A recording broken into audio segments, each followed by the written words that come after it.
Кітабын оқуды жалғастырамыз. Экологиялық тәрбие. Жоспар. Бірінші, экология және экологиялық тәрбие жайлы ұғым. Екінші, экологиялық тәрбиенің мақсаты, міндеттері. Үшінші, оқу тәрбие процесінде экологиялық тәрбие. Бірінші, экология 200 жылдық тарихы бар жас ғалым. Экология термині неміс биологы Эрнест Геккель 1968 жылы естественная история происхождения атты кітабында алғаш рет қолданған. Экология ойкос деген грек сөзі үй, баспана ұғымын білдіреді.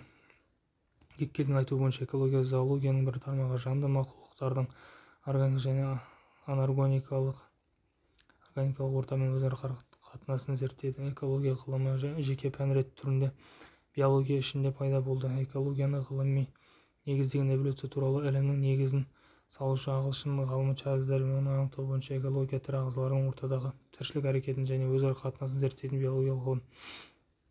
Экология ғылымы теориялық және тәжірибелік маңызы бар барлық ғылымдардың кешені негізінде тез дами бастаған салаға айналды.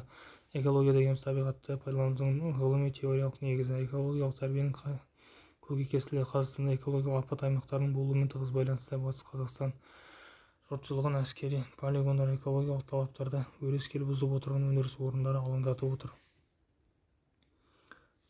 Қарашығанақ кен орнын игеруге 3000 гектарға жуық егіс, жайылым және орман жері пайдаланылады. Бұрғылайтын қондырғылар мен магистральды газ, мұнай тасымалдайтын құбырлар кездейсоқ апатты жағдайға ұшыратуы мүмкін. Осы кезде қоршаған ортаның әсіресе жер бетіндегі сулардың ластануы орын алады. Апаттық жағдайлардың тууының негізгі себебі тасымалдау құбырларының коррозия. Апаттық жағдайлардың тууының негізгі себебі тасымалдау құбырларының коррозия процесіне ұшырап жарылуы 90,5%. Еділ мен Жайық өзенінің аралығында орналасқан аумағы 40 000 км квадрат. Құмды өңір орта есеппен теңіз деңгейінен 0,1 метр төмен жатыр.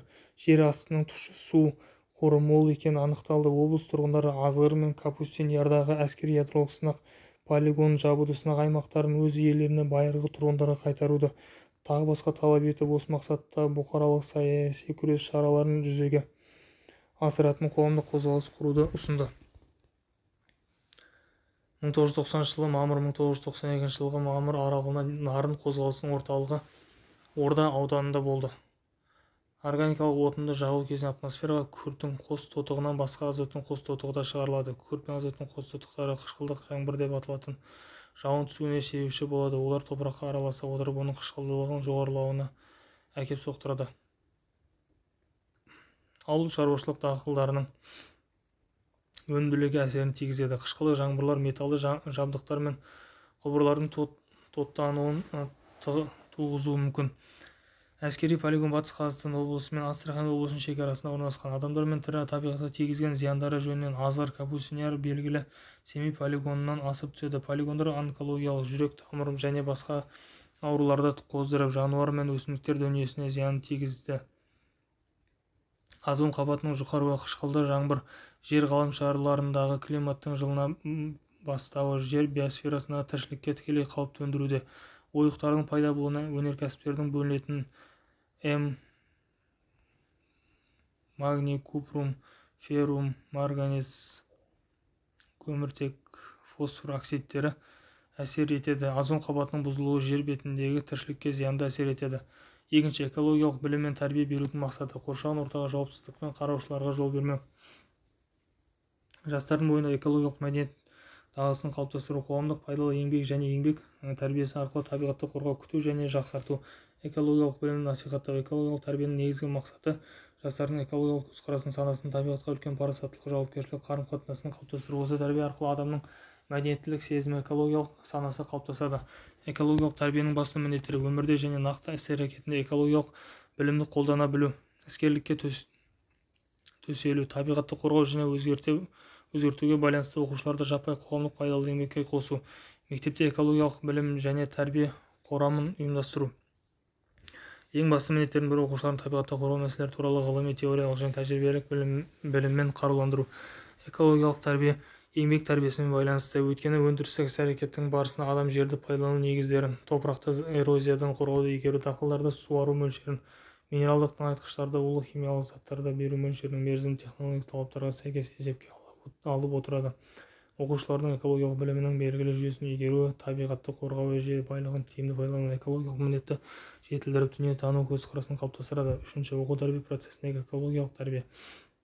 Оқыту процесінде экологиялық тәрбие экологиялық білімнің негізгі көздері химия, физика, биология, география, астрономия пәндері. Олардың бағдарламаларындағы оқу материалдарын дәрістерді терең түсіндіріп, сыныптан және мектептен тыс экологиялық жұмыстарда тиімді қолдана білу, оқушыларды үйрету және дағдыландыру мұғалімнің міндеті. Бастауыш сынып оқушылары табиғат байлығын ауыл шаруашылығында пайдалану жайлы алғашқы ұғымды еңбек сабақтарында алады. Олар үй мүліктерін, киім-кешек, тағам тағы басқа жасайтын табиғат заттарын пайдалану жолдарымен танысады. Бастауыш сыныптардың оқу бағдарламасында оқушылардың экологиялық іскерлік дағдысын қалыптастыруға бағытталған жұмыс түрлері. Өсімдіктердің даму кезеңінде фенологиялық бақылау жүргізу, мектеп және қоғамдық мүлікті ұқыптылықпен күту, тұрмыста электроэнергияны, газды, суды үнемді пайдалану. Орта және жоғары сыныптар оқушыларын кең көлемді экологиялық біліммен қаруландыру қажет. Қазіргі жағдайда өндіріс табиғатқа күшті әсер етуші фактор болып отыр. Осыған орай табиғатты ұтымды пайдаланудың ғылыми білімге негізделетін оқушылардың түсінуі керек. Өндірістік іс-әрекеттің нәтижесінде олар ортада әртүрлі өзгерістер болып жатыр. Экологиялық тәрбие жұмыстарының түрлері. Бірінші, ауыл мектептерінің оқу тәжірибе алатын бағалы ағаштар тұқымының көшеттерін өсіріп көгалдандыруға пайдалану. Екінші, мектеп оқушылары мемлекеттік орман шаруашылығына үнемі көмек көрсетіп отырады. Олардың негізгі атқаратын жұмыстарының түрлері: көшет материалдарын өсіру, ағаштар отырғызу, оларды күту, өрттен, ұрылардан қорғау, орман тоғай зиянды жәндіктермен күресу, дәрі өсімдіктерін дайындау, жидек, саңырау құлақ, тауысқан жемістерді жинау, пайдалы жануарларды қорғау және есебін алып отыру, фенологиялық бақылау жүргізу. Үшінші, оқушылар ауыл шаруашылық тәжірибе жұмысымен айналысады. Тәжірибе жұмысы биология, химия мұғалімдерінің, жергілікті ғалымдардың басшылығымен жүргізіледі. Төртінші, оқушылар табиғатқа зиян келтіретін адамдармен күреседі. Қорықтағы ережені бұзушыларды анықтайды. Химиялық улы заттар, минералдық тыңайтқыштарды сақтау және қолдану ережелерін бұзушыларды әшкерелейді.